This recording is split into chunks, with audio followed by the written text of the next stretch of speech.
തിരുവനന്തപുരം കണ്ടല സഹകരണ ബാങ്ക് തട്ടിപ്പ് കേസിൽ പ്രതികളുടെ കണ്ടുകെട്ടിയ സ്വത്തുക്കൾ വ്യാഴാഴ്ച ഇ.ഡി. ബാങ്കിന് കൈമാറും. 1 കോടി രൂപയുടെ സ്വത്തുവകകളായിരുന്നു ഇ.ഡി. കണ്ടുകെട്ടിയത്. CPI നേതാവും ബാങ്ക് മുൻ പ്രസിഡന്റുമായ N. ഭാസുരാംഗനും ഭാര്യയും അടക്കം 5 പേരാണ് കേസിലെ പ്രതികൾ.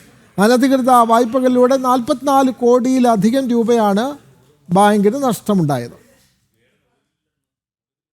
ക്രമക്കേടിലൂടെ 3.22 കോടി രൂപ ഭാസുരാംഗനും കുടുംബവും തട്ടിയെടുത്തുന്ന കേസിലാണ് ഇ.ഡി. അന്വേഷണം പൂർത്തിയാക്കി കുറ്റപത്രം സമർപ്പിച്ചിരിക്കുന്നത്.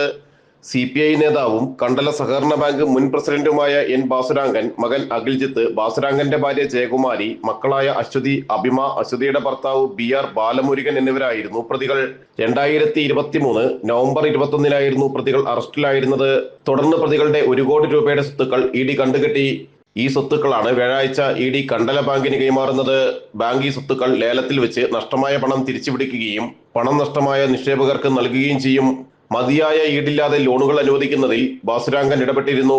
2006 കോൺഗ്രസ് വിട്ട് CPIയിലെത്തിയ ഭാസുരാംഗൻ പല രാഷ്ട്രീയ ഉന്നതർക്ക് വേണ്ടിയും ഇടപെടലുകൾ നടത്തിയിട്ടുണ്ടെന്നും ഇ.ഡി. കണ്ടെത്തിയിരുന്നു. ചിട്ടി വായ്പയാക്കി മാറ്റിയും തട്ടിപ്പ് നടന്നിട്ടുണ്ട്.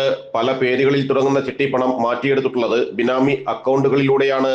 ഭാസുരാംഗൻ സ്വന്തം നിലയിലും കുടുംബാംഗങ്ങളുടെ പേരിലും 2,36 ലക്ഷം രൂപ വായ്പയെടുത്ത് പലിശ സഹിതം തിരിച്ചടയ്ക്കാനുണ്ട്. ഇത്തരത്തിൽ കണ്ടുകെട്ടിയ സ്വത്തുക്കൾ ഇ.ഡിയിൽ നിന്ന് കണ്ടല ബാങ്ക് ഏറ്റെടുക്കുമ്പോഴും ഇതേ രീതിയിൽ കണ്ടുകെട്ടിയ സ്വത്തുക്കൾ പണം നഷ്ടമായ നിക്ഷേപകർക്ക് നൽകാൻ CPM നിയന്ത്രണത്തിലുള്ള കരുവന്നൂർ ബാങ്ക് ഒരുക്കമല്ല. ജനം, കൊച്ചി.